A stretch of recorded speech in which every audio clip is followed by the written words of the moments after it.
गांव के किनारे एक छोटा सा मिट्टी का घर था।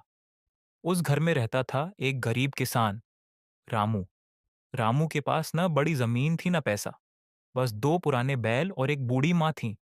हर सुबह सूरज निकलने से पहले रामू खेत में चला जाता। कड़कड़ाती ठंड हो या तेज धूप, वह बिना रुके मेहनत करता रहता। लेकिन किस्मत जैसे उससे हमेशा नाराज रहती थी। कभी बारिश फसल बहा ले जाती, तो कभी सूखा खेत जला देता। गांव वाले अक्सर उसका मजाक उड़ाते थे।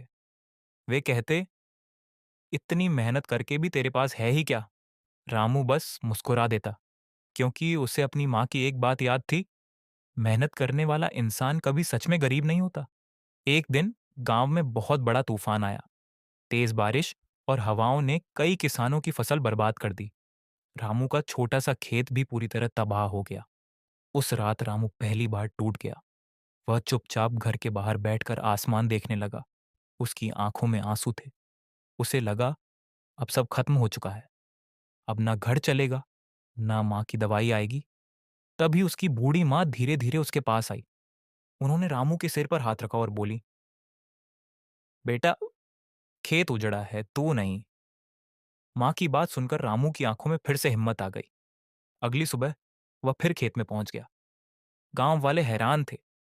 जिस इंसान की पूरी फसल बर्बाद हो गई, वह फिर से मिट्टी जोत रहा था।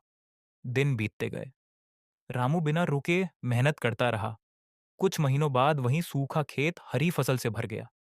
इस बार फसल इतनी अच्छी हुई कि पूरा गांव देखने आया। जो लोग कभी उसका मजाक उड़ाते थे, आज वहीं उसकी तारीफ कर रहे थे। रामू ने उस दिन आसमान की तरफ देखा और धीरे से मुस्कुराया, क्योंकि उसने समझ लिया था, गरीबी इंसान की जेब में होती है, हिम्मत में नहीं।